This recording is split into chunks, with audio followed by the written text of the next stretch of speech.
Jack Werrett, The Floodman, by Rebecca Lloyd.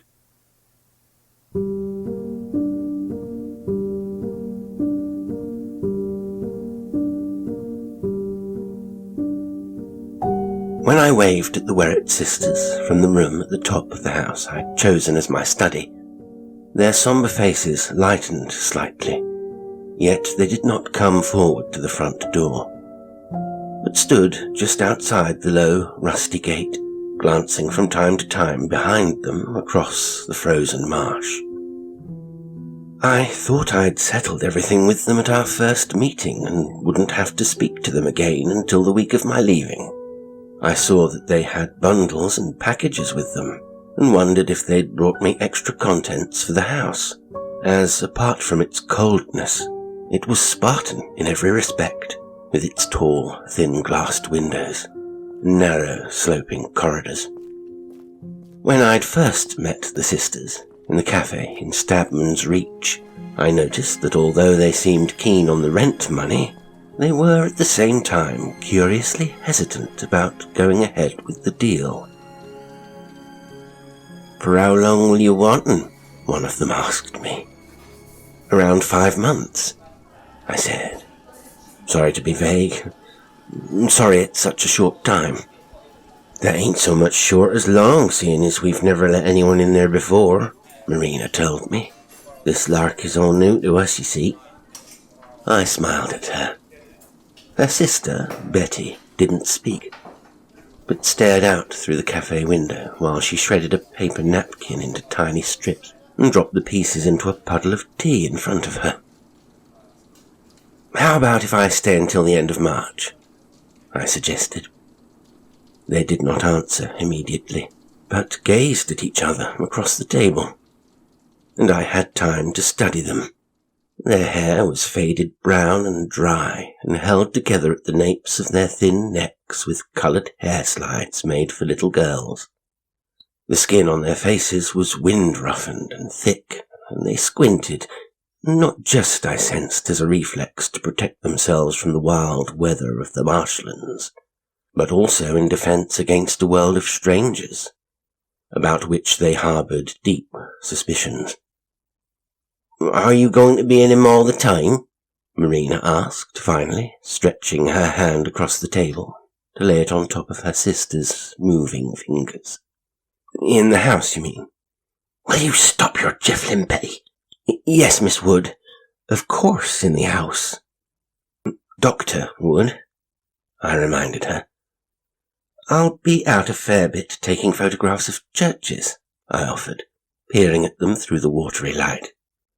"But sometimes I'll be inside all day." "Why?" Marina shrugged. "He was just wondering," she said. "You want to be careful of thieves in these parts," Betty whispered. "Kids with hidden faces have been breaking into cars and such late. "Well, I've been offered several other places around Stabman's Reach," I told them. "If you're not sure." Betty's chin trembled, and I could see she wanted to say something else, but her sister's fingers tightened suddenly over hers. The cafe was steamy and noisy and full of the smell of burnt toast, and I wanted to get business done and be on my way.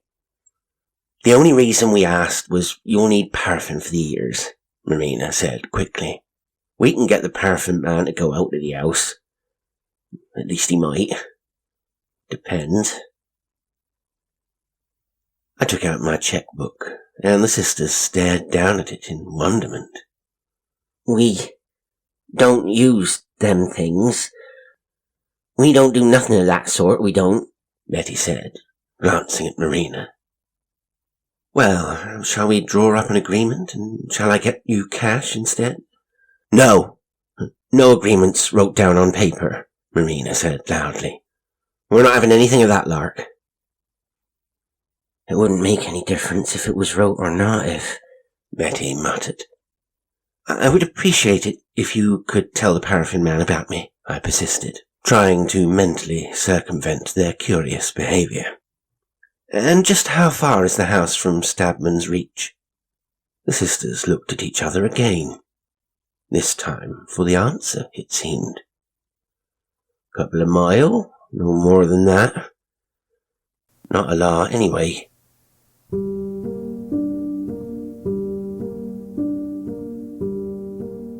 I followed their instructions and found the old house on the edge of the marsh, although it was further away from the village than they'd described it. It struck me as a peculiar place in which to have built a house, as there was not a single tree to be seen, and the horizon was as flat and straight as a piece of neatly folded cloth. The sky was the whole thing, and on that day the dark clouds were dense and hanging. I was not pleased to see the Werrett sisters standing at the gate just 2 weeks later. As they would not move from their position, I was obliged to walk out to them, and I realized they must have come from the village on foot.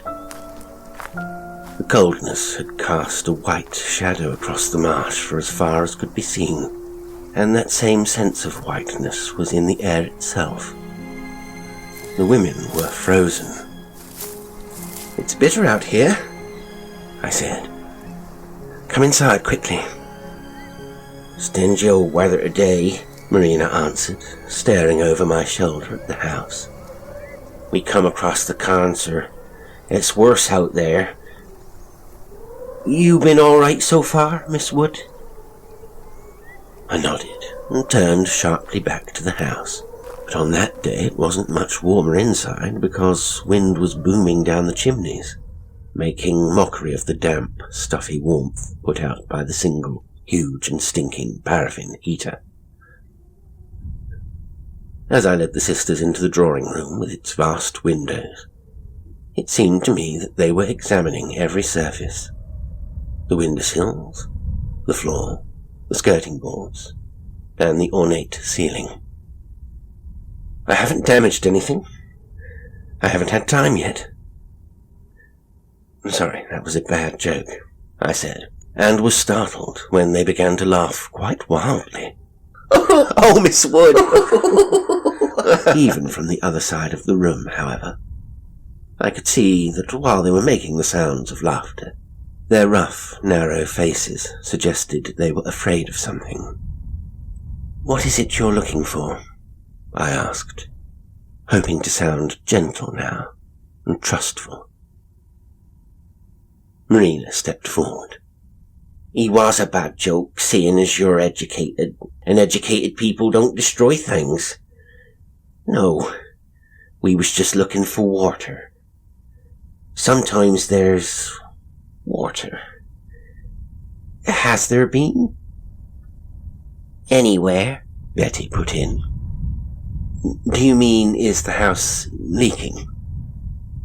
Marina shrugged. "Leaking is one thing, yes." I thought for a minute. "No, I can't say I've noticed any leaks, Miss Werrett." And I looked upwards at the ceiling to search it for damp spots.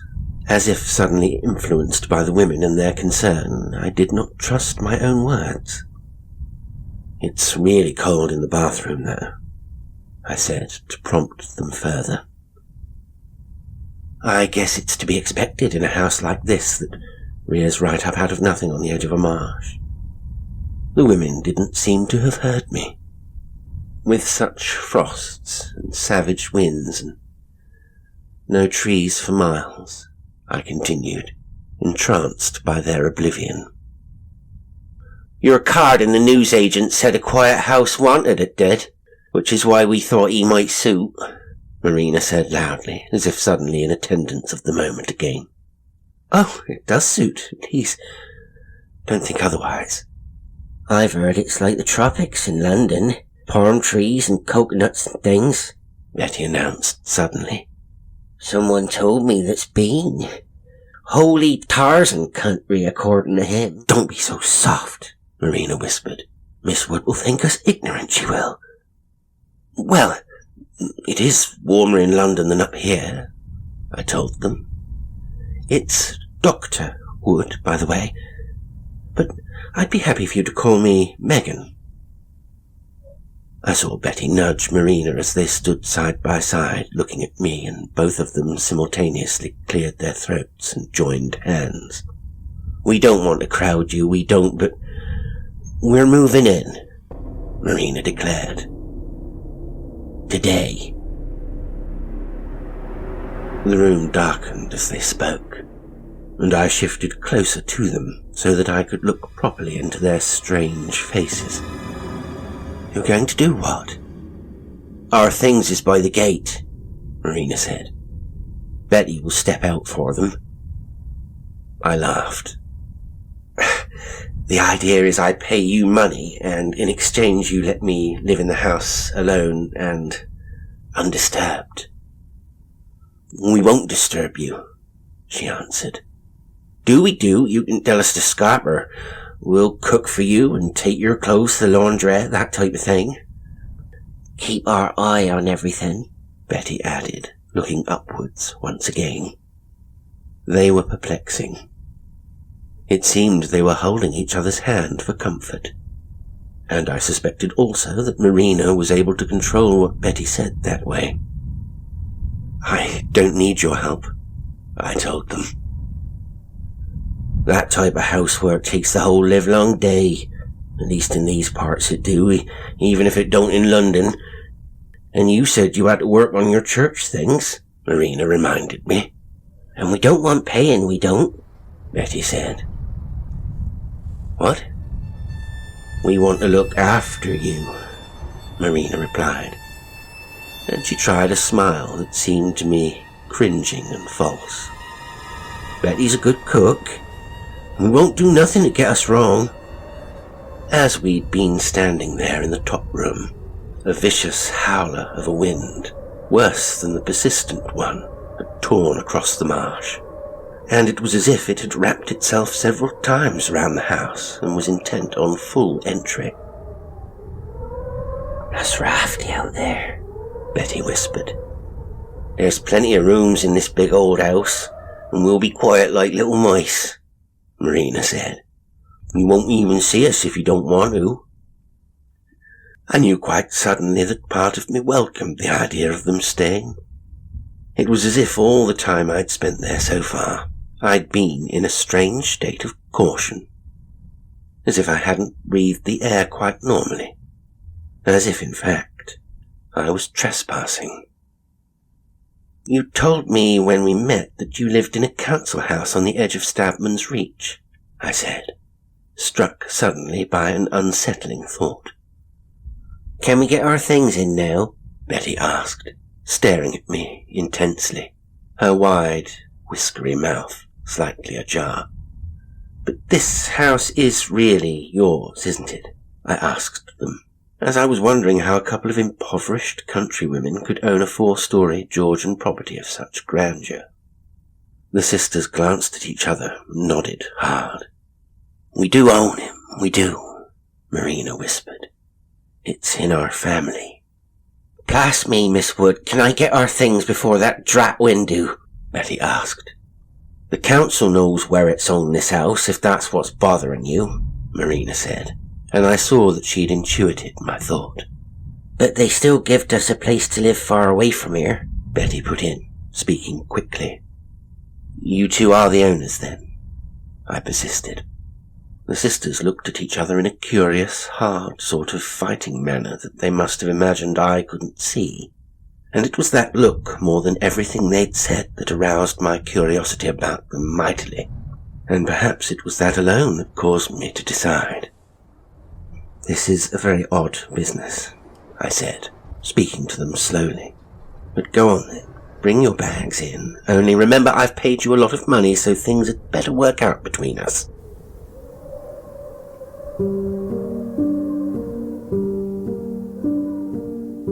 It can't be denied that at first my life was easier in the old place when the sisters moved in. Sometimes I could hear them creeping about in the corridors or up and down the wooden staircase, talking in low voices. But for the most part they stayed in the gloomy kitchen and managed to keep it quite warm in there. Betty cooked heavy pies and meat and rough, gritty vegetables like swedes and turnips. and the heat from the range took the chill out of the air. We fell into a pleasing routine, pleasing at least to me as all my meals were provided. And it was curious how quickly I adapted to the arrangement and took it for granted that hot food would be ready for me when I was hungry. I'd never been married, but I could now understand that for a certain type of man, being cooked for must be a powerful reason not to leave a wife, however greatly he might despise her. I was getting on well with my research. Quite often, as I drove out to photograph my next church, I'd give the sisters a lift into Stabman's Reach to get groceries or to go to the laundrette, or occasionally I'd drop them in the local town where they hardly would venture normally. On the way home, they'd sit together with their arms linked in the back of my car and tell me in some detail what they'd seen and done. Then I became aware that they'd developed a way of talking to me in a slightly formal but jovial and overbearing manner, and it began to tire me, so that when we ate together I tried not to inadvertently encourage the behaviour through inquiry of any kind. But at the same time, Marina had a series of ploys to stop Betty speaking too much. I'd noticed it right at the beginning of our acquaintance. If she did not tell her directly to be quiet, she'd nudge her or step on her foot right there in front of me. I was fascinated by the fact that they imagined I could see and understand nothing, but could not tell if it was my presence that was causing their behaviour, or if, like two old trees, they'd grown twisted together over time and habitually performed their strange double act, like old married couples often do. In any event, beneath their chatter, I intuited there was something they were hiding from me, but I'd become used to their eccentricities, and imagined that while it might have been something of enormous importance to them, if they were to reveal it, I would find it as laughable as coconuts growing in London. When the frost had thawed, and the wind changed direction, the sisters took to going for walks across the marshes. From the top room, as I worked, I could watch them until they became as small as little peg dolls in the distance.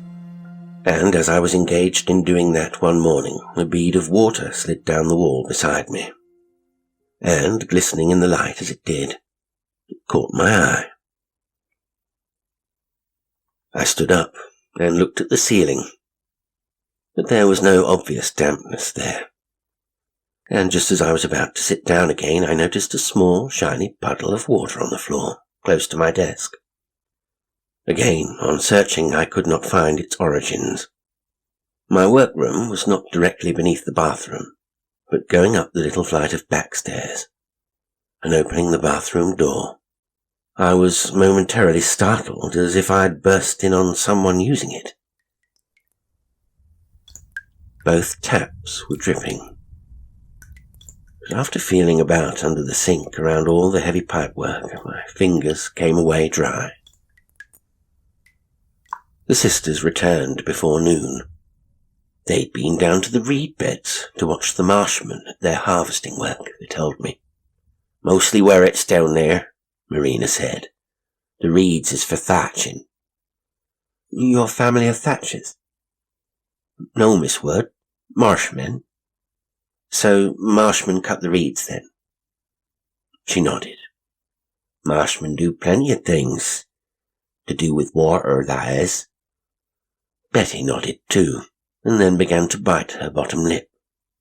Stop it, Betty, Marina said, hitting her arm hard. Don't do that. You ain't fell apart yet. She's faring badly today, she explained. She gets troubled a lot. I can't help it when I step into this house, Betty said, looking about to see all the time. Nor can you, Rena. It's just you won't admit. We were sitting around the table in the kitchen, and it was so dark on that deep winter day that we had all the lights on and the shutters closed to keep out the dreariness.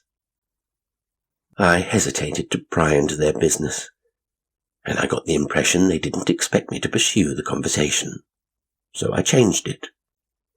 There was a strange little bottle of water in the house this morning, I told them. Betty stood up instantly. and went such a weird colour that she really did frighten me. Marina stood up too, and reaching out, took her sister by the shoulders and seemed to be both caressing and shaking her at the same time. The hissing sound of Marina's voice when she spoke caused my back to arch with alarm. I sensed I was witnessing something intimate between them, a thing that had happened many times, and if I'd felt superior to these women before, I did no longer.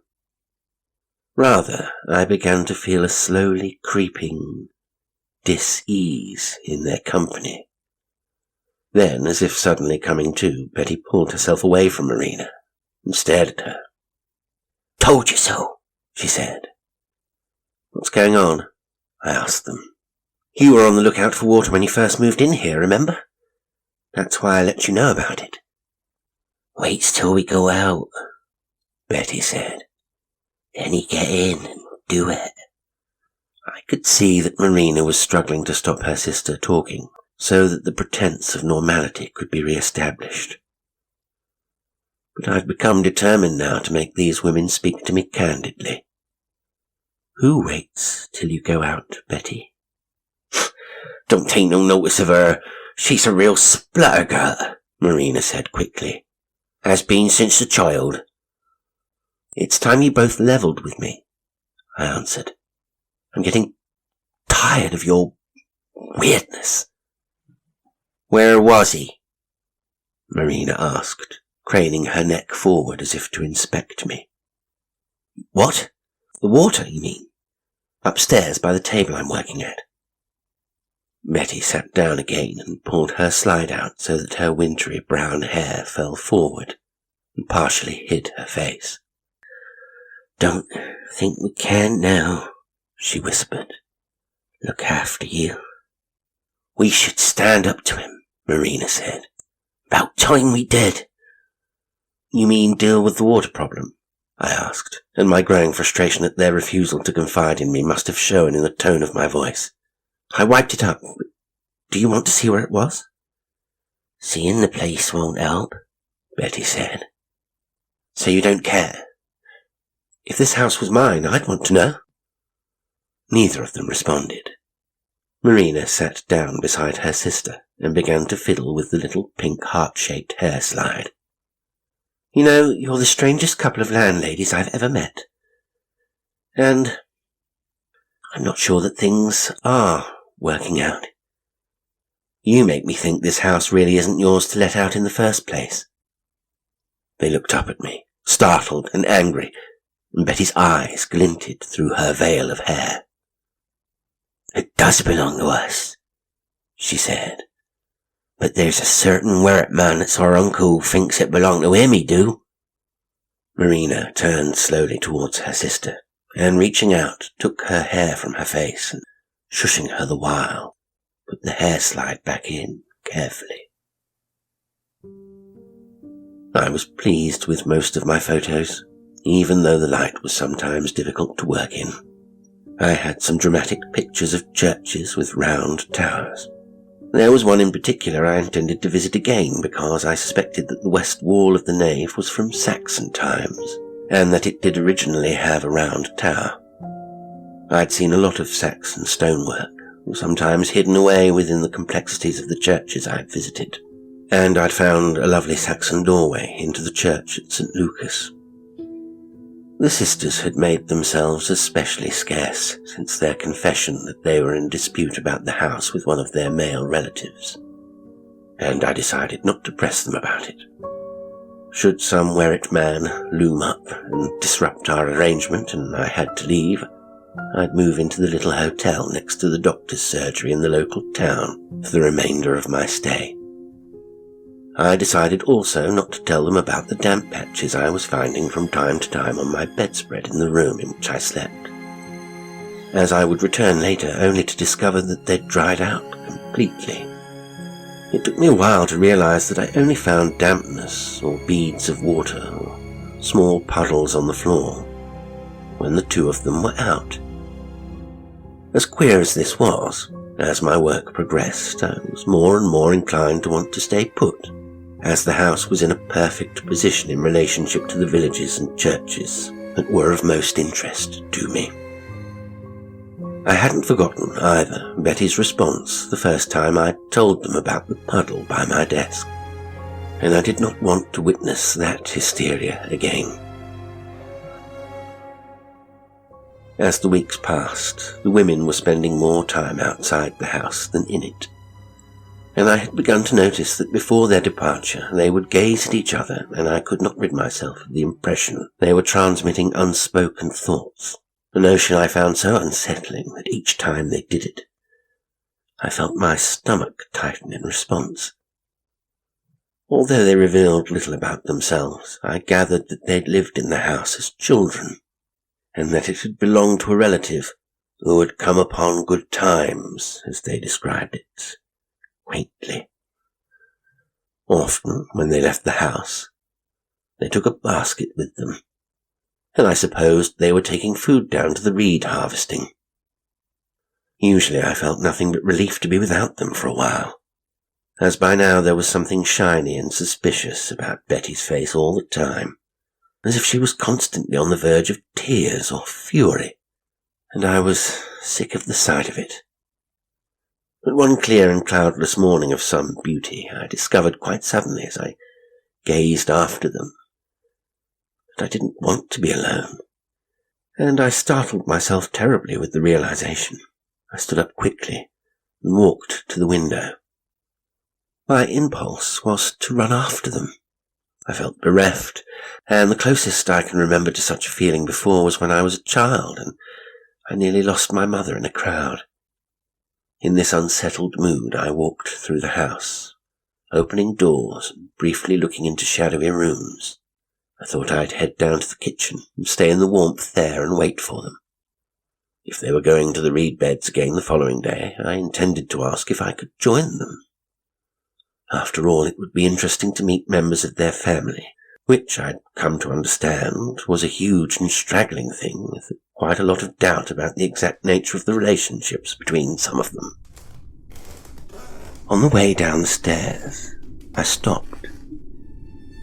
One step was very wet, and the one below it had upon it an unusually rounded and quivering pool of water across its whole length. On an instant, I was seized with fear. Huge and irrational and more real than I can describe. So repulsive was the idea of placing my foot on either step that the water may as well have been thickened and congealing blood. In my heightened state, I became convinced that it had been deposited there deliberately to halt me in my progress down to the kitchen. I feel strange about what I did next, because it could surely only be regarded as the action of a madwoman. But I swung my leg over the banister and inched my way downwards past the 2 grotesque steps and onwards to the bottom in that manner. I took up a position at the kitchen table and determined that I would wait there until the sisters came home, as it was now beyond my courage to walk freely around the house while I was alone in it. When they did return, they stood talking in the hall for some time, and I could plainly hear them. I heard Marina say, "But I can't do the cooking as good as you, and she wouldn't like that. She's a doctor, as she keeps saying." "We should never have agreed to it in any case," Betty replied. "We ain't servants to the High and Mighty."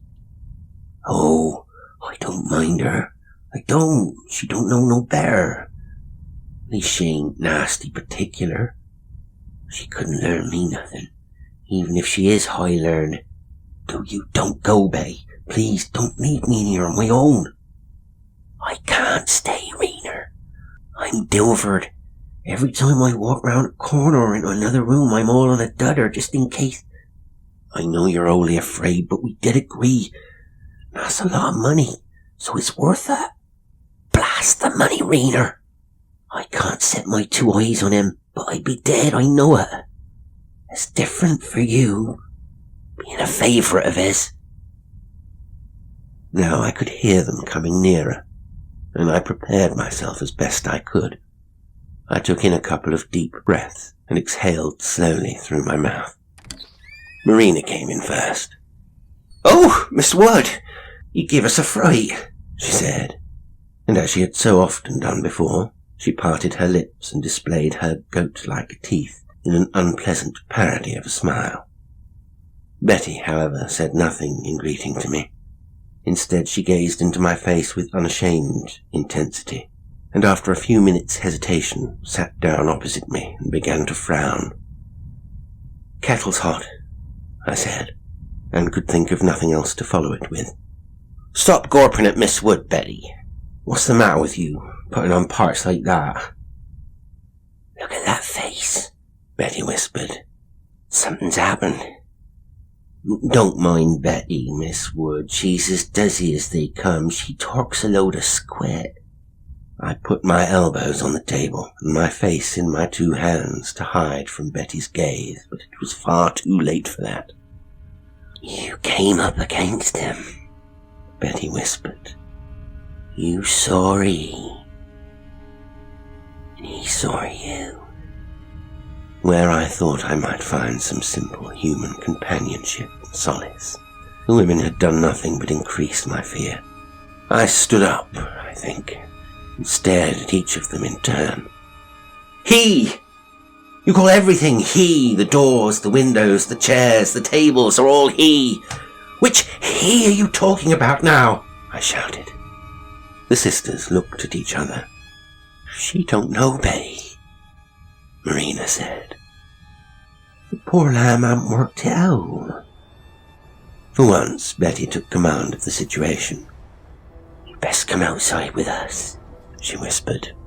"We can't see nothing inside here. We can't." "There's a tempest out there, Betty," Marina said. "We'll be soaked to the bone." "I ain't saying nothing inside the house," Betty persisted, and Marina and I had no option but to accompany her out through the front door and a good distance along the marsh path before she stopped and turned to face us, deadly white and shaking. There was a hooligan of a wind out there, and the sky was full of roiling clouds of deadly grey, shot through with strands of purple, and air was yellow and thunderous. I was frozen within minutes, and afraid. "Come here close," Betty said, "and you, Rena, because it's you to do the saying of the name, not me." "For Christ's sake," I muttered when I was within inches of her face. "Must everything be so dramatic, woman?" Marina had pressed in behind me so that her lips were close to my ear. It was as if I was sandwiched between two lunatics. "It's true what my sister says," she whispered. "Do she tell you we might go for her, or do I tell you we won't?" "Well, get on with it and tell me then." I felt Marina's breath on the back of my neck. "Jack Werrett," she whispered. "He's only at war with us.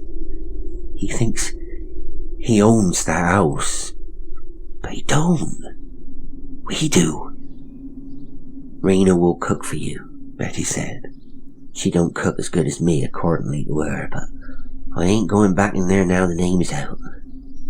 Rena will pack my things and bring them out to the gate. She's only afraid, she is," Marina whispered. "She don't want him jumping on her out of the dark. She don't like he did when we were kids." "Oh, for Christ's sake, this is ridiculous. At least if you must go, Betty, let me take you to Stabman's Reach in my car." Betty shook her head and looked over my shoulder at the house. "I can walk. The fell gate will still be open this time of day.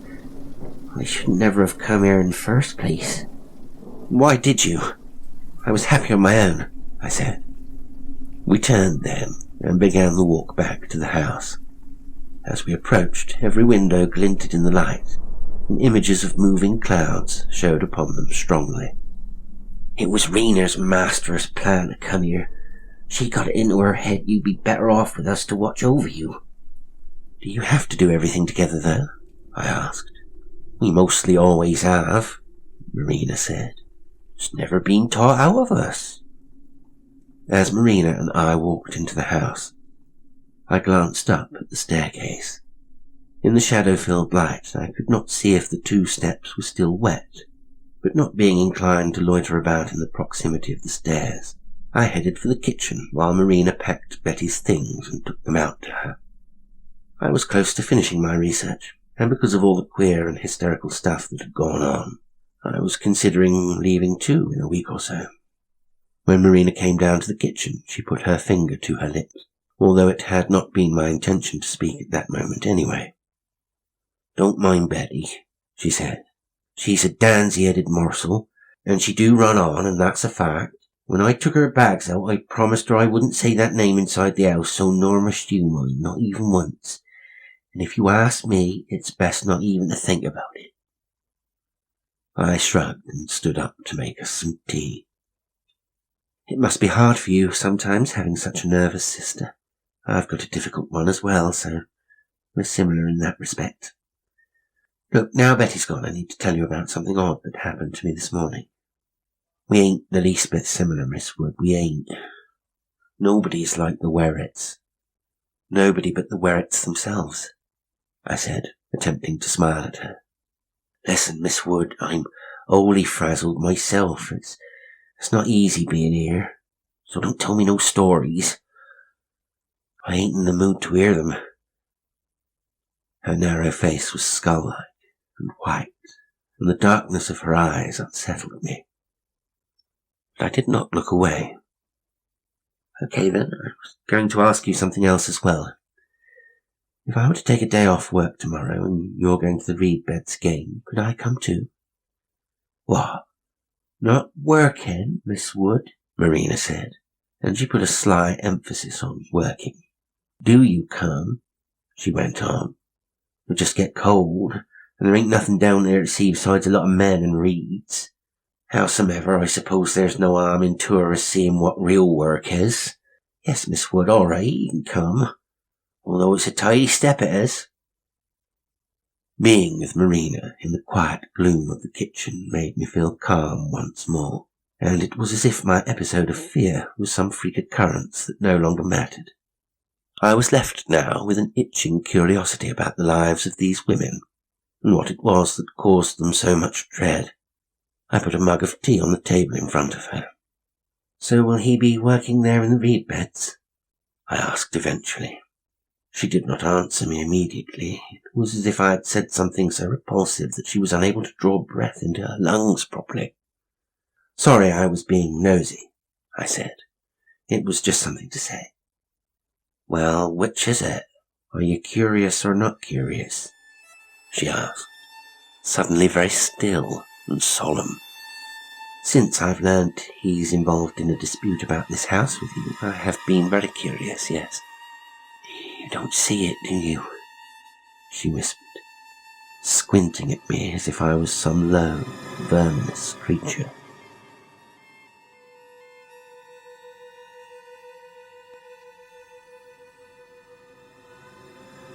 The following morning was full of silvery light, and the sky, which had pressed in upon us heavy with rain and disturbance in the days before, was calm and mottled with strands of drifting white cloud.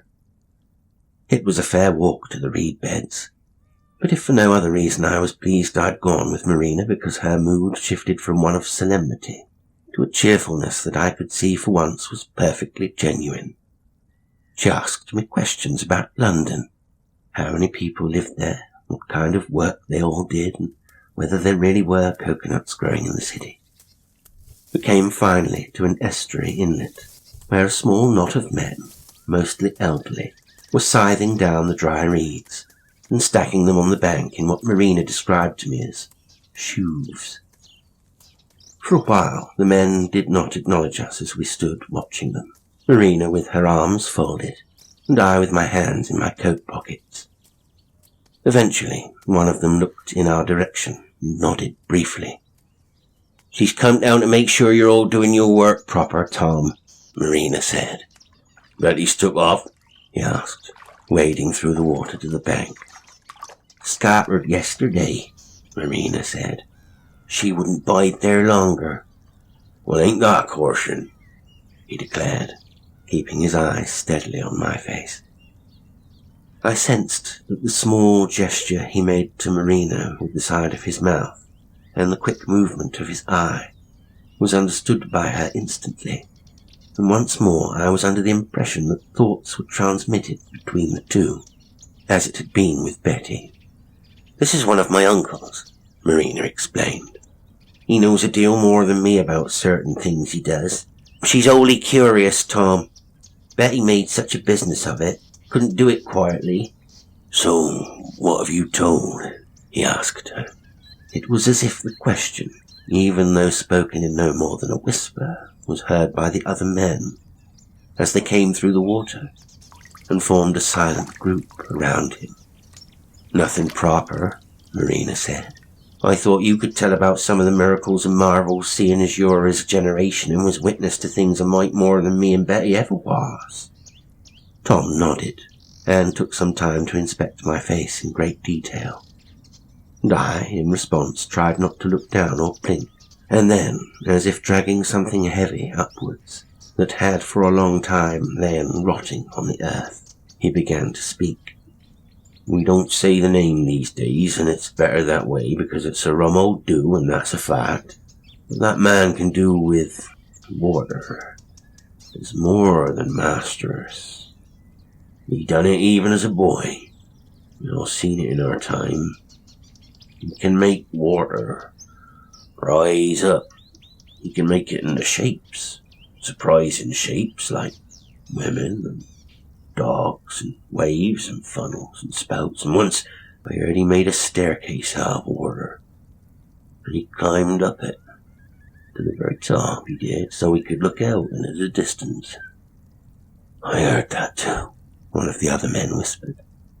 "And he could walk straight across the top of any kind of water, if he had the mind to.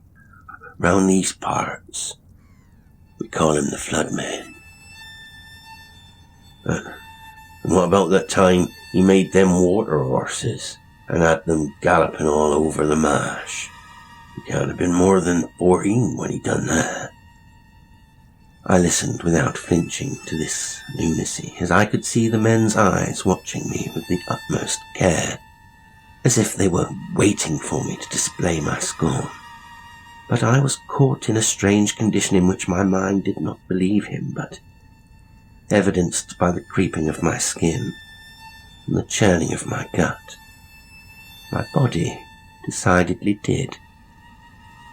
As Tom talked, it came to my mind that the morning I had gone to my room to find my pillow and blanket wet, the damp area had been in the shape of a human form, as if someone had bathed and then lain down wet on my bed, or someone who was always wet had lain down. A different, more primitive area of my thinking suggested. "He went away to Italy or such foreign parts and used to send us postcards from time to time. When he came home, he came with money, and seeing as he bought that big old house, I'd say it was a great deal of money. We think he must have got rich by showing off his tricks to foreigners," Marina added. I did not utter a single word in response, and did not speak to Marina on the way home either. I was aware that she glanced at me sideways from time to time, and things unspoken hung there in the cold air between us, like a line of washing made stiff with frost. By the time the house came into sight on the horizon, I deduced that Jack Werrett practiced hypnotism, and what better victims than a group of uneducated men who'd known each other all their lives, and had scarcely been further than Stabman's reach.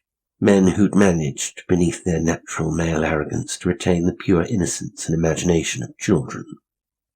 It wasn't my area of study, but I believed I'd come across the makings of modern folklore, and knew there'd be people at the university who'd be thrilled to have been with me, listening to the marshman's story. As Marina and I stood together at the front door of the house with its faded blue paint, we looked at each other very frankly for the first time, all posturing and politeness gone. "Thank you for taking me there," I began. "But look, the Before we go in, I want to know if you've actually seen your uncle inside the house. Because I certainly have not. Betty says you have seen him, she replied. She could tell from your face yesterday. No. A strange thing happened on the stairs that perturbed me, I said. The thing I tried to tell you about the other day. Water was in it, she responded. Yes. And most peculiar it was, I told her.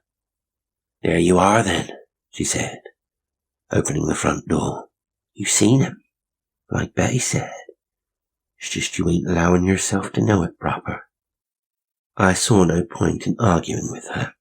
It appeared that in her mind the water had become the man himself, and for all I knew the merging of one thing into another, shape-shifting one could say, was a common phenomenon in the creation of folk tales. I became convinced the theory was entirely plausible when I reflected on the fact that these remote country people did not distinguish objects from humans, addressing all as he. When finally Marina was ready to hear my story, I know I spoke to her in a very flat tone, as a remnant of the fear I'd felt the day before had returned, and I didn't want her to become aware of it in my voice. Do you know what surface tension is? I asked. She frowned and looked as if she was about to roll her eyes. It's that bulge you see around a drop of water before it flattens out and sinks away, I went on. I came downstairs yesterday and saw that 2 of the steps were wet, but the second one was quivering with a great dome of water like a blown-up pillow. It was unnatural, menacing. Like a gigantic bleb, Marina said, shifting her eyes away from my face and staring fixedly at the china on the dresser behind me. She was as pale as I had ever seen her over the few months we'd lived together. Perhaps it was because she did not respond immediately that I laughed suddenly, as in truth our situation was ridiculous. But the sound of my laughter came ricocheting back to me, high-pitched and startling, and I realized my nerves were completely shot away. Marina turned her eyes upon me again. We've got to leave this bleeding house, she said. We should leave today. Only the Fellgate is closed until tomorrow, so you'll have to come to Stabman's Reach the long way round on foot with me. Leave your stuff here. Not without my car, I replied. Absolutely not. Did you step on that water? Did you put your foot in it? I couldn't bring myself to. Couldn't bear the idea of contact with it, I replied. Marina Werrett stared at me, her head lowered and her dark eyes steady on my face. I'd hoped you'd be safe with me here, she whispered. Used to like me. Come over to the village and I'll give you back some money. You to say the amount. I don't care. I'll leave the minute the gate is open tomorrow, I told her. I'm not going to abandon my work and my car overnight for anything. I'll meet you in that café tomorrow at 10. I gazed down at her big hands with their swelling knuckles and felt a great rush of liking for her, as it dawned on me fully that she was terrified of Jack Werrett, and she'd only come to live in the house for my sake, thinking me somehow in danger. Come away from here now, she whispered. Put your things in your car, drive it over to the track by that Fellgate and leave it there until morning. I'll walk back with you to collect it tomorrow, and have it broken into by kids with no faces. No. There ain't no kids. At least I ain't advised of it. Betty said there was. She may have said it, but it ain't true. It would have put you off. I cut the conversation short, and Marina went to pack her bag so that she could get away before the afternoon gathering of heavy clouds and rain. I listened hard as she climbed the stairs, thinking I would hear her cry out when she reached the 2 steps, but I heard nothing except the plaintive wailing of a band of curlews flying across the vast expanse of nothingness outside. Within a short while, Marina was back downstairs, and wanting to be on her way. Did you come across the wet steps? I asked her. She shook her head. You'd have heard me if I did do. I'd have shrieked, I would. I was relieved to some extent, although I sensed already that my nervousness about being left alone had begun to manifest itself in the tightness of my throat and the alertness of my gaze. I walked to the front door with her. I don't know why you couldn't have just talked to your uncle and explained about renting out the house, I murmured. Talk, Miss Wood. Talk, she repeated. She looked at me directly, and although her gaze was level, her expression was bewildering. It was sour and cunning and full of sorrow. Then fleetingly something pleading entered her face, and mockery followed that, but all this resolved finally into resignation and withdrawal. She left the house without looking back, and I stood in the doorway watching her for a while, and thinking hard about Jack Werrett, the cause of all this trouble, and I did not know if he was a man, myth, or water, or all three. He could be anything. When Marina finally disappeared from sight, I returned to the grey interior, the rooms, the stairs, and the narrow corridors. The light, as it so often did in that house, had changed meanwhile. An even deeper gloominess seemed all about me. Then, as I lingered, a monstrous idea came to me about Jack Werrett. For not only had I understood suddenly Marina's last look, and her urgency to be away, but I knew also that she couldn't bring herself to tell me in plain words for fear of my derision. I don't know if my knowledge made me more or less alarmed at spending a night alone, as I was already so agitated by all that had gone on with the Werrett sisters. But my realization shifted the weight of my thoughts, and on one level the understanding was a relief, and to my advantage, for I had never been a believer in such matters as those. Revenants, ghosts, visitants. The act of a simpleton, perhaps. But I went slowly through all the rooms downstairs and put the lights on, and likewise on the 3 floors upstairs, halting at the 2 wooden steps that had unhinged me. They were dry, as Marina had reported. I found myself mentally calculating the number of hours that must pass before I could leave this forlorn place and return to all the garish, comforting brightness of town and city, with noise and lights and ugly shop signs, and most of all, throngs of ordinary people. I decided that I would put my papers in order and pack my belongings, so that I was ready to abandon the house first thing. I would have breakfast in Stabman's reach, so as not to have to linger longer than necessary. The thought of that was comforting. By some means I passed the evening, but my fear took on a myriad of different expressions over which I had no control. Sometimes I felt a powerful sense that something was stirring in the atmosphere. The air became damp, heavy, and pungent, and I would gladly have bolted at those moments and slept in my car overnight had it not been so very cold outside. Finally, I concluded the best place for me was in bed, with my back against the headboard and my blankets pulled up close around. And so, half propped up, I must have fallen asleep that way.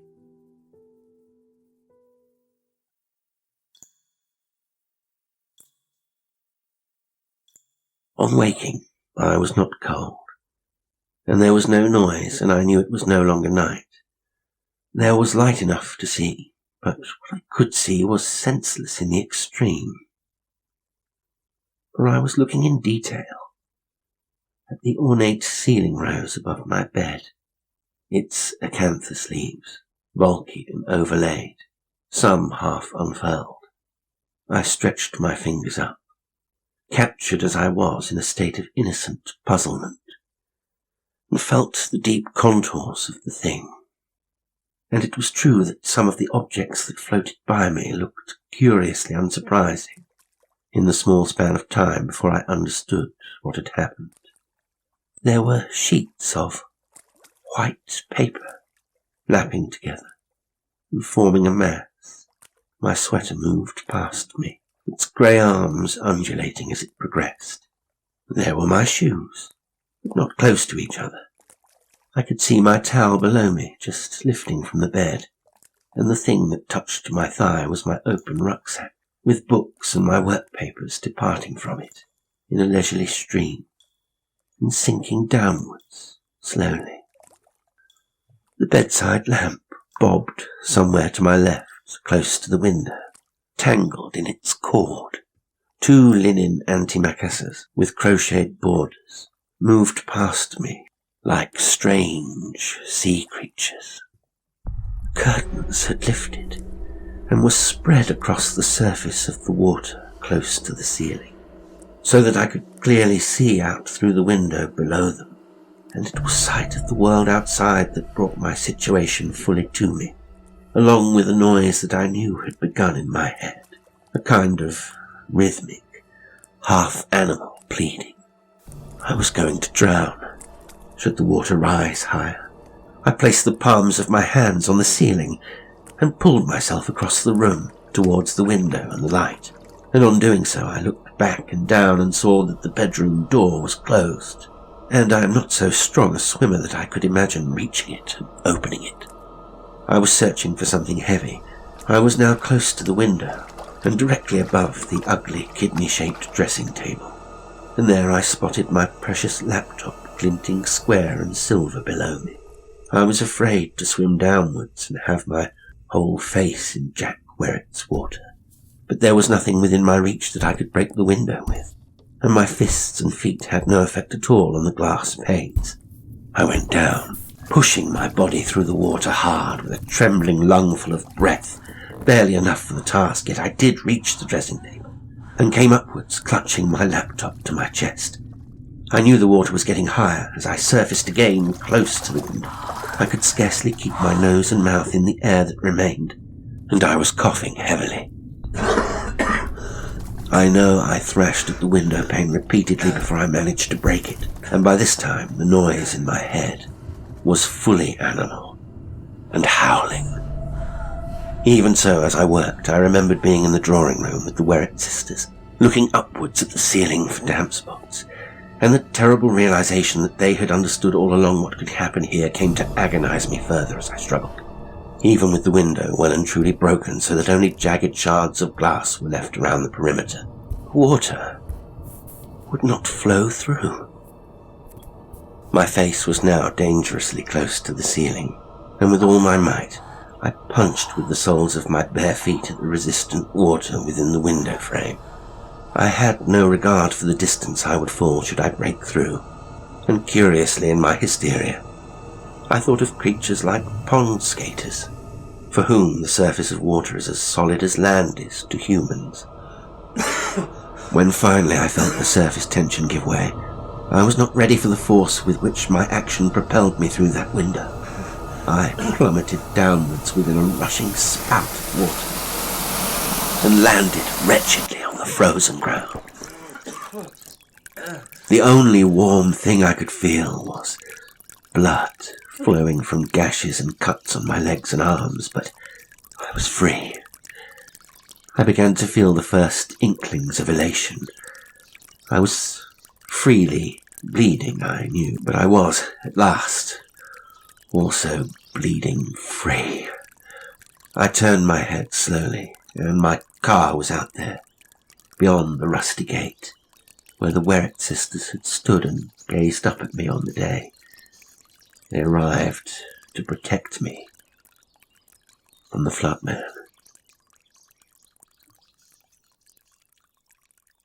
I never did go back to Stabman's Reach to find Marina that day. Instead, when my wounds were properly dressed at the little surgery in the local town, I headed straight home, the loss of all my research meaningless to me. I don't get much of a chance to leave London these days, but where once I found the city confining and ugly, with its noise and traffic and endless glittery shops, and would have done anything to get some time away, those claustrophobic feelings don't come to me any longer. I'm content where I am and in my new job for the diocese. Should ever I become frustrated, I run the tip of my finger down the scar on my forearm and remember the house at the edge of the marsh, and how, on seeing me all bloody, the nurse in the local town said, "My goodness, you have been in the wars, haven't you, dear?"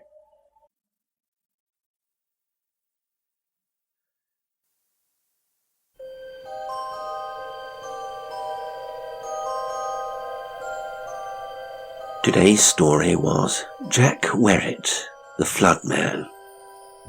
It was written by Rebecca Lloyd and read by Jasper L'Estrange. I hope you enjoyed it, and until next time, sweet dreams.